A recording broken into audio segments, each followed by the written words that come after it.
जय श्री कृष्णा। दोस्तों, हाजिर है एक बार फिर इस उद्देश्य के साथ कहानी छोटी सी बड़ी। दोस्तों, बड़ी कमाल की बात कही है किसी ने कि अभिमान कहता है मुझे किसी की जरूरत नहीं है, और अनुभव कहता है कि समय आने पर मिट्टी की भी जरूरत पड़ेगी। दोस्तों, आज की कहानी बहुत पुराने जमाने की है। एक लड़का सेठ जी के यहाँ नौकरी करता था। सेठ जी ने एक दिन उसको काम पर से निकाल दिया। वो उदास हो गया क्योंकि अब वह बेरोजगार हो चुका था। वह चलता जा रहा था अपने घर की तरफ। चलते चलते गांव की राह में अचानक से उसे किसी की आवाज आई कि इस गांव में कोई मजदूर मिलेगा। पीछे पलट कर के देखा तो एक बाबा जी कंधे पर 3 झोले लेकर के चले आ रहे थे। लड़के ने पूछा, क्या काम है बाबा? तो बाबा जी ने कहा, देखो बेटा, मेरे पास में ये 3 झोले हैं। ये झोला सबसे ज्यादा भारी है। इसको कोई उठा लेता तो मुझे चलने में आसानी होती। मुझे यहाँ से दूसरे गांव तक जाना है। जो भी झोला लेकर चलेगा उसको मैं 3 सोने के सिक्के दूंगा। लड़के ने कहा, बड़ा अच्छा सौदा है। अभी अभी तो मैं बेरोजगार हुआ और भगवान ने वापस मुझे दूसरा काम दे दिया। लड़के ने कहा, ठीक है, मैं लेकर के चलूंगा। लड़का नौजवान हट्टा कट्टा था। उसने वो बड़ा झोला अपने कंधे पर टांग लिया और चलने लगा। बाबा जी बीच बीच में उसे देख रहे थे। लड़के को लेकर उनके मन में शक भी हो रहा था कि ये झोला लेकर के भाग गया तो मैं क्या करूंगा। तभी लड़के ने पूछ लिया, वैसे बाबा इसमें है क्या? बड़ा भारी सा लग रहा है। बाबा जी ने कहा, बेटा, इसमें तांबे के सिक्के हैं। लड़के ने कहा, अच्छा अच्छा, और दोनों चलने लगे। आगे एक नदी आई। लड़का तो आराम से पार करने लगा, लेकिन बाबा जी इसी किनारे पर खड़े थे। तो उसने पूछा, क्या हो गया बाबा जी, आप आ क्यों नहीं रहे?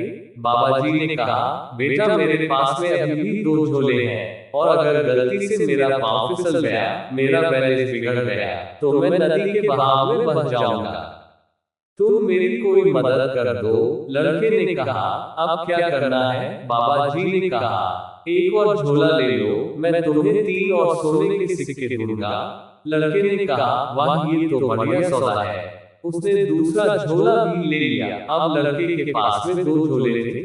थोड़ा आगे चले तो लड़के ने पूछा कि बाबा जी, एक बात बताए, दूसरे वाले में झोले में क्या है? बड़ा भारी लग रहा है। बाबा जी ने कहा, बेटा, इसमें चांदी के सिक्के हैं। लड़के ने कहा, अच्छा। वो बुजुर्ग बार बार उस लड़के पर नजर रखे हुए थे कि लेकर के कहीं भाग ना जाए, और उस लड़के को महसूस हो गया था कि बाबा बड़े शक की निगाह से मुझे बार बार देख रहे हैं। तो उससे रहा नहीं गया। आखिरकार वह पलटा और कहने लगा कि आप मेरी बात सुनिए। आप क्या मुझे चोर समझ रहे हैं? आपको लग रहा है कि मैं झोले लेकर के भाग जाऊंगा? मैं कहीं नहीं जाऊंगा। मैंने जीवन में ईमानदारी निभाई है, और आज मुझे नौकरी से निकाल दिया गया क्योंकि सेठ जी मुझे कह रहे थे, वस्तुओं में, पैसों में हेराफेरी करो, जिसके लिए मैंने मना कर दिया।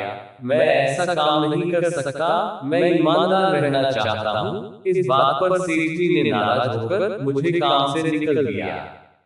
फिर भी आपको लगता है मैं आपके झोले लेकर के भाग जाऊंगा?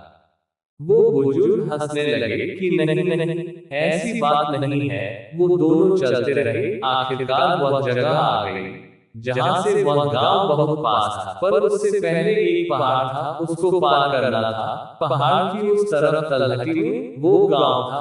उस लड़के से बाबा जी ने कहा, देखो बेटा, एक झोला बचा है मेरे कंधे पर, लेकिन मुझे नहीं लगता कि मैं इसका वजन उठाकर के पहाड़ चढ़ पाऊंगा। मैं अकेले भी बड़ी मुश्किल से चढ़ पाऊंगा।